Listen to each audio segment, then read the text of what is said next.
Okay, let's fill your backpacks with things needed for an adventure like this. Some basic human survival skills to help you find the dangers that will haunt your body and mind.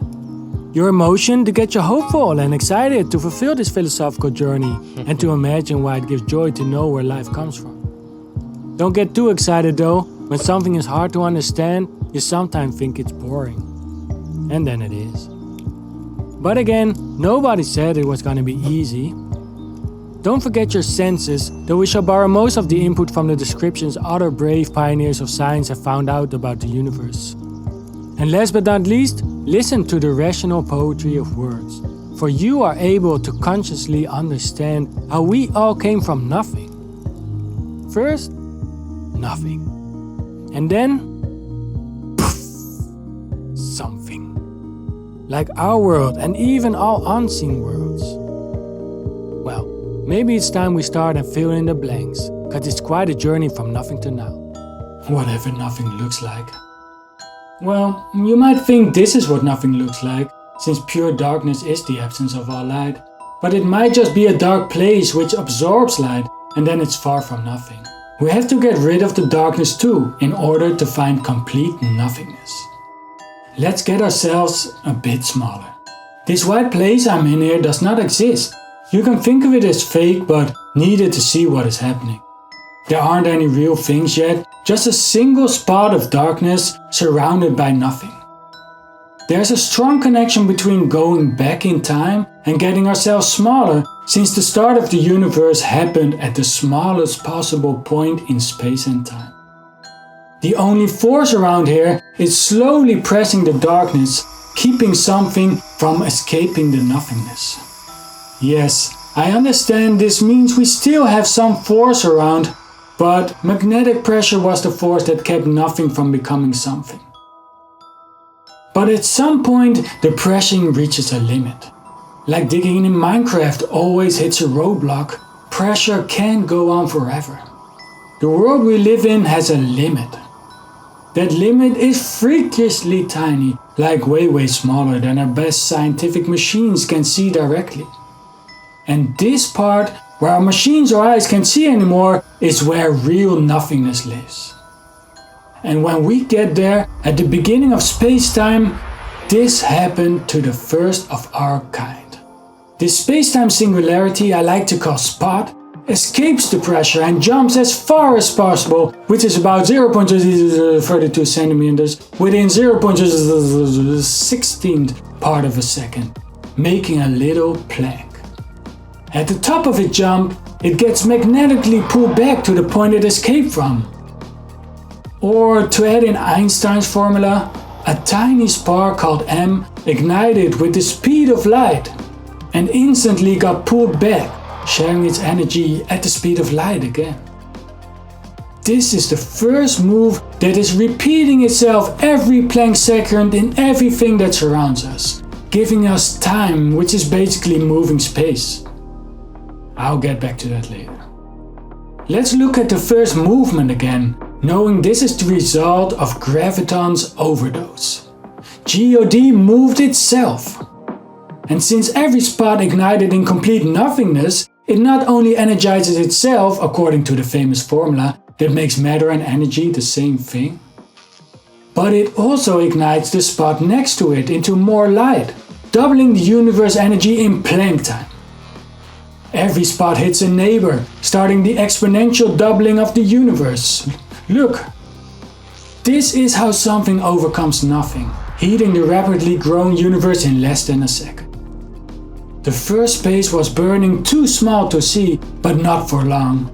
About 10 millionth of a second later, the universe is the size of 10 zillion of spots, the size of a golf ball. Inside, the first spot and his close friends are shaking under pressure, making them as hot as it ultimately can in our universe, which eventually will lead to some sort of giant explosion.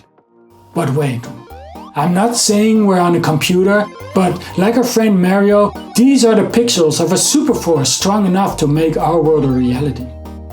I know, still a long way to go from this magno-electric Planck lengths pushed away towards something and pulled back into nothing, to them forming our world with elephants and buildings and all you kids seeing this video. But please remember, this is the beginning of everything around you. The Lego that makes for incredible life forms when it gets a little bit more complex. Now what about the Big Bang? Where's the explosion? I thought it was an adventure, Dad, I hear you say.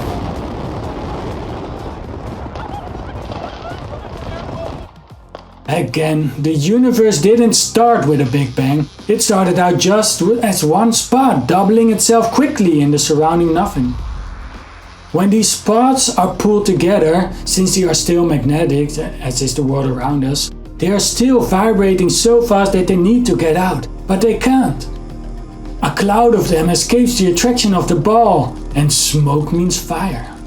Just like a supernova stars explode under tremendous pressure after its life is over, the first universe burst open into the nothingness. The explosion was so huge that you can still see the heat from that explosion today. Unfortunately, all the spots inside couldn't fly that far into the universe since it wasn't big enough to fit them all. So for a long time, a vast and opaque clutter of very hot spots was waiting for the spots at the edge of the universe to make enough room for them to move around. And this process continues today at the very edges of the universe, where new spots are being ignited every time, expanding the universe beyond the nothing outside it. When the universe is 3 minutes old, some basic forms of matter known to us humans come into being. These early particles pop in and out of existence like soap bubbles, not because of antimatter killing them, as modern scientists believe, but because of a lack of structure underneath.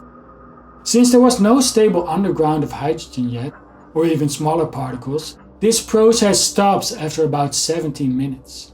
No stars are formed yet, it's just that plasma from the Big Bang being confined in a too small area of the early universe.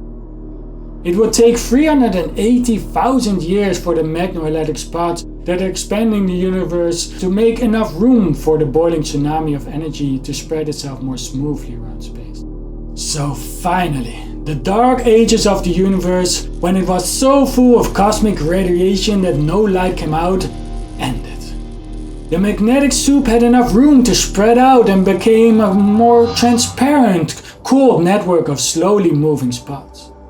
The temperature of outer space, without stars heating it up, cooled down to its minimum. Please note that there's a limit to temperature.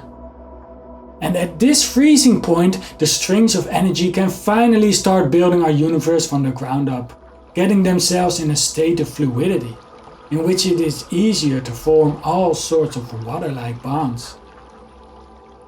Why they form bonds? Well, the cold slowed down their vibration, allowing M and his friends to finally hold each other tight. That's what you do when it gets cold outside. Attach one spot to another with a magnetic force, just like you see here. Combined with others, it can either form massive strings in one direction, but no matter will warm up when your friends are so far apart. That's what you do to put out a fire, not trying to get the universe heated again.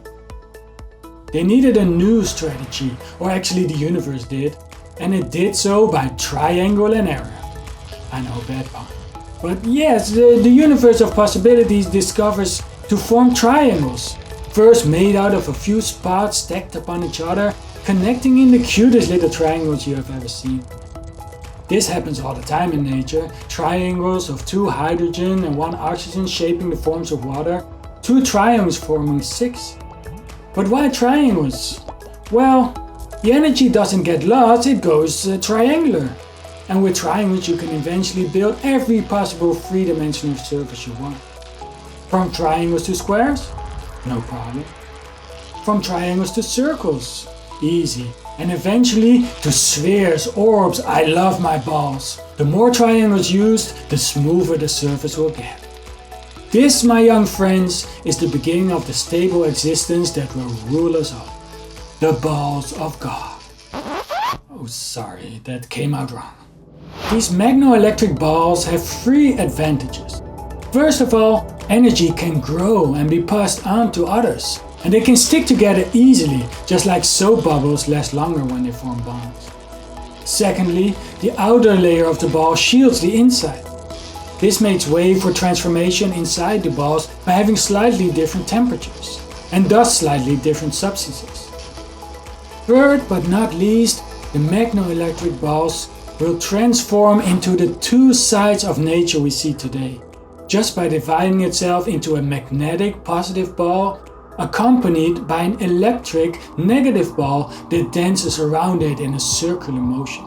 It is still the same movement as the first part did, the magnetic core pushing away its electric friend and pulling it back to the point they almost meet, pushing it back out just in time.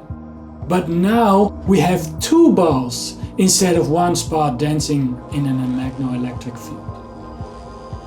Lots of people think there's nothing in between them, but the electric ball moves so fast it creates a force field hard to penetrate, keeping, for instance, the hydrogen atom, the most basic and common particle in the universe, as hard as possible.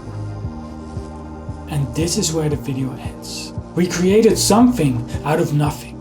The hydrogen atom, which is a single magnet with a single electron spinning around it, will become the most abundant substance in our universe and the basic form to create all of the others. I will explain how that works later.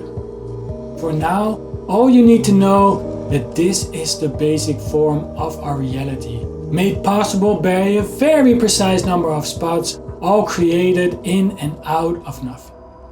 This is what moves us every day.